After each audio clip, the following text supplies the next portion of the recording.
ಅಡುಗೆಗೆ ಹಾಕುವ ಎಣ್ಣೆಗೂ ದರ ಏರಿಸಿದ್ರಿ. ನೆಮ್ಮದಿಯಿಂದ ಮಲ್ಕೋಬೇಕು ಅಂತ ಸಾಯಂಕಾಲ ಶ್ರಮಜೀವಿ ಹಾಕುವ ಎಣ್ಣೆಗೂ ನೀವು ಬೆಲೆ ಏರಿಸಿದ್ರಿ. ಯಾವುದಕ್ಕೆ ನೀವು ಬಿಟ್ಟಿದ್ದೀರಿ? ಮಾನ್ಯ ಸಿದ್ದರಾಮಯ್ಯನವರೇ, ಮಾನ್ಯ ಕಾಂಗ್ರೆಸ್ನ ಸಚಿವರೇ, ನಾನು ನಿಮ್ಗೆ ಕೇಳ್ತೇನೆ, ಕಲ್ಯಾಣ ಕರ್ನಾಟಕದ ಬಗ್ಗೆ ಬಹಳ ಮಾತನಾಡುವಂತ ನೀವು 2 ವರ್ಷ ಆಯಿತು ಆಡಳಿತಕ್ಕೆ ಬಂದು ಒಂದೇ ಒಂದು ಉದ್ಯೋಗವನ್ನು ತುಂಬತಕ್ಕಂಥ ಕೆಲಸ ಮಾಡಲಿಲ್ಲ. 17,000 ಕಲ್ಯಾಣ ಕರ್ನಾಟಕ ಭಾಗದ ಉದ್ಯೋಗಗಳನ್ನು ನೀವು ತುಂಬಬೇಕಾಗಿತ್ತು, ಇವತ್ತು ತುಂಬಲಿಲ್ಲ. ಕಲ್ಯಾಣ ಕರ್ನಾಟಕಕ್ಕೆ ಅನ್ಯಾಯ ಮಾಡಿದ್ದಕ್ಕೋಸ್ಕರ ಅದನ್ನು ನಿಮ್ಮ ಸಾಧನೆ ಅಂತ ನೀವು ಹೇಳ್ತೀರಾ? ನಾನಿವತ್ತು ಕಾಂಗ್ರೆಸ್ ಸರ್ಕಾರಕ್ಕೆ ಕೇಳ್ತೇನೆ, ಇವತ್ತು ಕರೆಂಟ್ ರೇಟ್ ಹೆಚ್ಚಿಗೆ ಮಾಡಿದ್ರಿ, ಬಸ್ ರೇಟ್ ಹೆಚ್ಚಳ ಮಾಡಿದ್ರಿ, ದಿನಸಿ ಅಂಗಡಿಗಳ ರೇಟ್ ಅನ್ನು ಹೆಚ್ಚು ಮಾಡಿದ್ರಿ, ಹಾಲಿನ ದರವನ್ನ ಹೆಚ್ಚಳ ಮಾಡಿದ್ರಿ, ಸಾಲೋದಿಲ್ಲ ಅಂತ ಹೇಳಿ ಇವತ್ತು ಸ್ಟ್ಯಾಂಪ್ ಡ್ಯೂಟಿ ದರ ಹೆಚ್ಚಳ ಮಾಡಿದ್ರಿ, ಆಸ್ತಿಯ ಮೌಲ್ಯದ ದರಗಳನ್ನು ಹೆಚ್ಚಳ ಮಾಡಿದ್ರಿ, ಎಜುಕೇಶನ್ ಮಕ್ಕಳು ತುಂಬುವಂತ ಫೀಸ್ಗಳು ಕೂಡ ಹೆಚ್ಚಳ ಆದವು. ಇವತ್ತು ಯಾವುದಕ್ಕೆ ನೀವು ಬಿಟ್ಟಿದ್ದೀರಿ? ನಾನು ಕೇಳ್ತೇನೆ, ತುಷ್ಟೀಕರಣವೇ ನಿಮ್ಮ ಸಾಧನೆಯ? ಹಿಂದುಳಿದ ವರ್ಗದ ಹೆಸರು ಹೇಳ್ಕೊಂಡು ಆಯ್ಕೆಯಾಗಿ ಬಂದಂತ ನಿಮ್ಮ ಸರ್ಕಾರ ಸಿದ್ದರಾಮಯ್ಯನವರೇ, ಹಿಂದುಳಿದ ವರ್ಗದವರಿಗೆ ನೀವೇನ್ ಮಾಡಿದಿರಿ? ಅದನ್ನು ಬಿಟ್ಟು ಅಲ್ಪಸಂಖ್ಯಾತರಿಗೆ ಓಲೈಕೆಗೋಸ್ಕರ ಎಲ್ಲಾ ಟೆಂಡರ್ಗಳಲ್ಲಿ 4% ಧರ್ಮಾಧಾರಿತವಾದ ಯಾವುದೇ ರೀತಿಯ ರಿಸರ್ವೇಶನ್ ನಮ್ಮ ಸಂವಿಧಾನ ವಿರೋಧ ಮಾಡುತ್ತೆ. ಡಾಕ್ಟರ್ ಬಾಬಾ ಸಾಹೇಬ್ ಅಂಬೇಡ್ಕರ್ ಬಗ್ಗೆ ಮಾತಾಡುವಂತ ಪ್ರಿಯಾಂಕಾ ಖರ್ಗೆ ಅವರೇ, ಅಂಬೇಡ್ಕರ್ ಅವರು ಬರೆದ ಸಂವಿಧಾನಕ್ಕೆ ಇಲ್ಲಿ ಲೋಪ ಆಗ್ತಾ ಇದೆ. ಧರ್ಮಾಧಾರಿತವಾದಂತ ಇವತ್ತು ರಿಸರ್ವೇಶನ್ ಅನ್ನ ಟೆಂಡರ್ ನಲ್ಲಿ ಕೊಡ್ತಕ್ಕಂಥ ತೀರ್ಮಾನ ಸರ್ಕಾರ ತಗೊಳ್ಳುತ್ತೆ.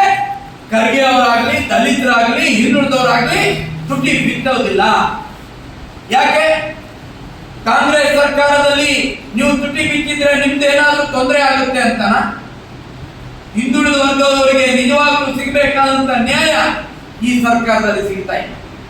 ದಲಿತರ ಉದ್ಧಾರಕ್ಕೆ ಆಗಿ ಮೀಸಲಿಟ್ಟಂತ ಹಣ ಅದನ್ನು ಡೈವರ್ಟ್ ಮಾಡಿ ಬೇರೆ ಬೇರೆ ಕೆಲಸಗಳಿಗೆ ಬಳಸ್ತಕ್ಕಂಥ ಕೆಲಸ ಈ ಕಾಂಗ್ರೆಸ್ ಸರ್ಕಾರ ಮಾಡಿದೆ. ಆದ್ರೆ ಪ್ರಿಯಾಂಕಾ ಖರ್ಗೆ ಅವರು ಸೇರಿದಂತೆ ಯಾವುದೇ ದಲಿತ ಮುಖಂಡರು ಇದ್ರ ಬಗ್ಗೆ ಚಕಾರ ಎತ್ತೋದಿಲ್ಲ.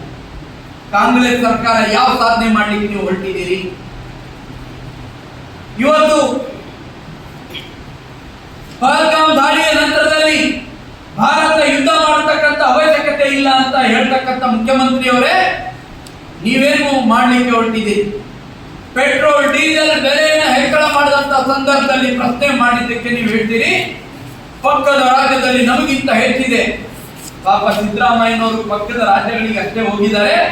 ಇನ್ನು ಸ್ವಲ್ಪ ದಿನ ಹೀಗೆ ತಾಳಿದ್ರೆ ಪಾಕಿಸ್ತಾನ, ಬಾಂಗ್ಲಾದೇಶ, ಶ್ರೀಲಂಕಾದಲ್ಲಿ ನಮಗಿಂತ ಹೆಚ್ಚಿದೆ, ಅದಕ್ಕಾಗಿ ನಾವು ಬೆಲೆ ಹೆಚ್ಚಳ ಮಾಡಿದ್ದೇವೆ ಅನ್ನುವಂತ ದಿನ ಕರ್ನಾಟಕದ ಜನತೆ ಮುಂದೆ ನೋಡೋರಿದ್ದಾರೆ ಈ ಕಾಂಗ್ರೆಸ್ನ ಭ್ರಷ್ಟ ಸರ್ಕಾರದ ನೇತೃತ್ವದಲ್ಲಿ. ಇದಕ್ಕೆ ಯಾವುದೇ ರೀತಿಯ ಕಡಿವಾಣ ಇಲ್ಲ. ಹೋಮ್ ಮಿನಿಸ್ಟರ್ ಎಲ್ಲಿದ್ದಾರೆ ಗೊತ್ತಿಲ್ಲ, ಏನ್ ನಡೀತದೆ ಗೊತ್ತಿಲ್ಲ. ಎಲ್ಲ ನಡೆದ ಮೇಲೆ ಹೋಮ್ ಮಿನಿಸ್ಟರ್ ಬಂದು ಹೇಳ್ತಾರೆ ಪಾಪ ಅವರು ಅಮಾಯಕರು, ಅವ್ರಿಗೆ ಗೊತ್ತಿರಲಿಲ್ಲ. ಆತಂಕವಾದಿಗಳು, ದೇಶ ವಿರೋಧಿಗಳು ನಮ್ಮ ಗೃಹ ಸಚಿವರಿಗೆ ಅಮಾಯಕರಾಗಿ ಕಾಣ್ತಾರೆ. ಪಾಕಿಸ್ತಾನ ವಿರುದ್ಧ ಜೈಕಾರ ಹಾಕುವಂತವರು ಅವರಿಗೆ ಒಳ್ಳೆಯದಾಗಿ ಕಾಣ್ತಾರೆ, ಅಮಾಯಕರಾಗಿ ಕಾಣ್ತಾರೆ. ದೇಶದ ಪರವಾಗಿ ಹೋರಾಟ ಮಾಡುವಂತವರು ಕ್ರಿಮಿನಲ್ ಆಗಿ ಕಾಣ್ತಾ ಇದ್ದಾರೆ ಇವರಿಗೆ. ಈ ಕಾಂಗ್ರೆಸ್ ಸರ್ಕಾರದಲ್ಲಿ ನಡೀತಾ ಇರತಕ್ಕಂಥ ಭ್ರಷ್ಟಾಚಾರ, ಬೆಲೆ ಏರಿಕೆ, ಜನ ತತ್ತರಿಕೆ ಹೋಗಿದ್ದಾರೆ. ಜನರ ರಕ್ತವನ್ನ ಹಿಂಡುವಂತ ಈ ಸರ್ಕಾರ ಜನರಿಗೆ ಇದು ಬೇಕಾಗಿಲ್ಲ. ಇವತ್ತು ನೀವು ಮಾಡ್ಲಿಕ್ಕೆ ಹೊರಟಿದ್ದೀರಿ. ಕಲ್ಯಾಣ ಕರ್ನಾಟಕದ ಭಾಗದಲ್ಲಿ ನೀವೇನು ಅಭಿವೃದ್ಧಿ ಮಾಡಿದ್ದೀರಿ ಅಂತ ತೋರಿಸಬೇಕಾಗಿದೆ. ಯಾವ ಹೊಸ ಯೋಜನೆಗಳು ಇಲ್ಲಿ ಬಂದಿದ್ದಾವೆ, ಯಾವ ಇಂಡಸ್ಟ್ರಿಗಳನ್ನ ಇಲ್ಲಿ ತಂದಿದ್ದೀರಿ. 17,000-18,000 ಕೋಟಿಗಳು ಖಾಲಿ ಇದೆ, ಇಲ್ಲಿ ಕಟ್ತೀವಿ ಅಂತ ಹೇಳಿದ್ರಿ, ಅವುಗಳನ್ನು ತುಂಬಿಕೊಳ್ತೀವಿ ಅಂತ ಹೇಳಿದ್ರಿ. 2 ವರ್ಷ ಆದ್ರೂ ಕೂಡ ತುಂಬುವಂತ ಕೆಲಸ ಮಾಡಿ. ಪ್ರಿಯಾಂಕಾ ಖರ್ಗೆ ಅವರು ಈ 2 ವರ್ಷದಲ್ಲಿ ಜಿಲ್ಲಾ ಉಸ್ತುವಾರಿ ಸಚಿವರಾಗಿ ಇಲ್ಲಿಯ ಜನರ ಕಷ್ಟ ನೋವುಗಳನ್ನ ಕೇಳಬೇಕಾಗಿ ಅವರು ರಾಷ್ಟ್ರ ಮತ್ತು ಅಂತಾರಾಷ್ಟ್ರೀಯ ಮಟ್ಟದ ರಾಜಕಾರಣದಲ್ಲಿ ವಿಧಿಯಾಗಿದ್ದಾರೆ. ಗುಲ್ಬರ್ಗಾ ಜಿಲ್ಲೆಯಲ್ಲಿ ಏನ್ ನಡೀತಾ ಇದೆ? ಶಾಸಕರಿಗೆ ಸುಪಾರಿ ಕೊಡ್ತಾ ಇದ್ದಾರೆ. ನಿರಂತರವಾಗಿ ಇಲ್ಲಿ ಎಲ್ಲಾ ರೀತಿಯ ಅನೈತಿಕ ಚಟುವಟಿಕೆಗಳು ನಡೀತಾ ಇದ್ದಾವೆ. ಯಾವುದೇ ರೀತಿಯ ಕಡಿವಾಣ ಇಲ್ಲ. ಇವತ್ತು ಆಸ್ಪತ್ರೆಯಲ್ಲಿ ಹೋಗ್ತಕ್ಕಂಥ ರೋಗಿಗಳಿಗೆ ಕೂಡ ಇವತ್ತು ಸರ್ಕಾರಿ ಆಸ್ಪತ್ರೆಗಳಿಗೆ ಹೋಗ್ತಕ್ಕಂಥ ರೋಗಿಗಳು ತೋರಿಸ್ಕೊಳ್ಳಿಕ್ಕೆ ಹೋದ್ರೆ OPD ಚಿಟ್ಟಿ ಕೂಡ ಅದಕ್ಕೂ ಕೂಡ ಹೆಚ್ಚು ಮಾಡಿದೆ ಸರ್ಕಾರ. ಕೇಂದ್ರ ಸರ್ಕಾರ ಬಡವರಿಗೆ ಅನುಕೂಲ ಆಗಲಿ ಅಂತೇಳಿ ಆಯುಷ್ಮಾನ್ ಮತ್ತು ಜನೌಷಧಿ ಕೇಂದ್ರಗಳನ್ನು ಎಲ್ಲ ಕಡೆ ತೆರಿಬೇಕು ಅಂತ ಮಾಡಿದ್ರೆ ಸರ್ಕಾರಿ ಆಸ್ಪತ್ರೆಗಳಲ್ಲಿ ಜನೌಷಧಿ ಕೇಂದ್ರಗಳಿಗೆ ಸ್ಥಳ ಇಲ್ಲ ಅಂತಕ್ಕಂಥ ಮಾತನ್ನ ನೀವು ಯಾವ ಮೆಡಿಕಲ್ ಮಾಫಿಯಾಗೆ ಒಳಪಟ್ಟು ಇವತ್ತು ಈ ರೀತಿಯ ಮಾತುಗಳನ್ನು ಆಗ್ತಾ ಇದೆ? ಎಷ್ಟು ಮೆಡಿಕಲ್ ಕಾಲೇಜುಗಳು ನಡೀತಾ ಇದೆ. ಆ ಮೆಡಿಕಲ್ ಕಾಲೇಜುಗಳಲ್ಲಿ ಮೆಡಿಕಲ್ ಇಕ್ವಿಪ್ಮೆಂಟ್ಗಳು ಯಾವುದೇ ಕಾನೂನಿನ ಒಳಪಡದೇನೆ ಇವತ್ತು ಅವ್ಯಾವನವಾಗಿ ಇವತ್ತು ಅಲ್ಲಿ ಟೆಂಡರ್ ಇಲ್ಲದೇನೆ ಮತ್ತು ಯಾವುದು ಬ್ಲ್ಯಾಕ್ ಲಿಸ್ಟ್ ನಲ್ಲಿ ಸೇರಿರುವಂತ ಸಂಸ್ಥೆಗಳ ಮುಖಾಂತರ ಅಲ್ಲಿ ಇವತ್ತು ವೈದ್ಯಕೀಯ ಉಪಕರಣಗಳನ್ನು ಖರೀದಿ ಮಾಡತಕ್ಕಂಥ ಕೆಲಸ ನಡೀತಾ ಇದೆ. ಇದೆಲ್ಲವನ್ನು ಇಟ್ಕೊಂಡು ಇವತ್ತು ಅದು ಕಲ್ಯಾಣ ಕರ್ನಾಟಕದ ಭಾಗದಲ್ಲಿ 2 ವರ್ಷದ ಸಮಾವೇಶ, ಸಾಧನಾ ಸಮಾವೇಶ, ನಿಮ್ಮನ್ನ ನೀವು ಬೆಂತಕೊಳ್ಳಿಕೊಳ್ಳಿ. ಸಿದ್ದರಾಮಯ್ಯನವರೇ, ನಿಮ್ಮದು ಮುಗಿದಿದೆ ಸಮಯ. ನಿಮ್ಮವರೇ ನಿಮ್ಮನ್ನ ಕೆಳಗಿಳಿಸಲಿಕ್ಕೆ ಹೊರಟಿದ್ದಾರೆ. ಇವತ್ತು ನೀವು 2 ವರ್ಷದ ಸಾಧನೆ ಮಾಡಿ ಯಾರನ್ನಾರು ಮೆಚ್ಚಿಸಿ ಮುಖ್ಯಮಂತ್ರಿಯಾಗಿ ಮುಂದುವರಿತೀರಿ ಅಂದ್ರೆ ಅದು ಕನಸನ ಕಾಣುವಂತ ತಿರುಕನ ಕನಸಾಗುತ್ತೆ. ಸಿದ್ದರಾಮಯ್ಯನವರೇ, ನೀವು ಈ 2 ವರ್ಷಗಳಲ್ಲಿ ಮಾಡಿರುವಂತಹ ಮಹಾ ಬ್ರಹ್ಮಾಂಡ ಭ್ರಷ್ಟಾಚಾರ ಕರ್ನಾಟಕದ ಜನತೆ ಬಯಸೋದು, ನಿಮ್ಮನ್ನ ಕ್ಷಮಿಸೋದಿಲ್ಲ.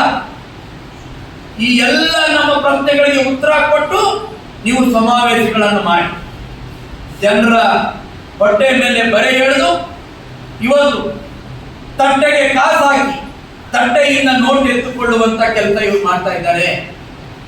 ಒಂದು ಕಡೆ 2,000 ಆಸೆ, ಇನ್ನೊಂದು ಕಡೆ ಅವರ ಮನೆಯಲ್ಲಿರುವಂತಹ ಪುರುಷರು ಯಜಮಾನರ ಕಿತ್ತಿದ್ದ 5,000 10,000 ಹೊರೆ.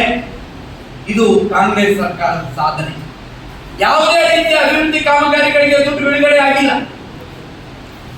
6,000ಕ್ಕೂ ಹೆಚ್ಚು ರೈತರು ಆತ್ಮಹತ್ಯೆ ಮಾಡಿಕೊಂಡಿದ್ದಾರೆ. ಇವತ್ತು ಬರಗಾಲ ಮತ್ತು ಮಳೆಯಿಂದ ಹಾನಿಯಾದಂತ ರೈತರಿಗೆ ಪರಿಹಾರ ಕೊಡಲೇ ಇಲ್ಲ.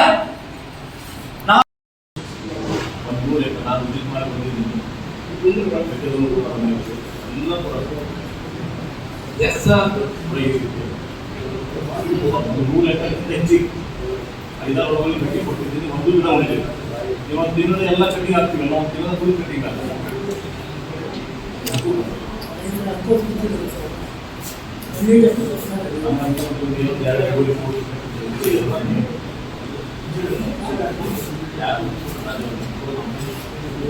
ನೋಡಿ ಇವತ್ತು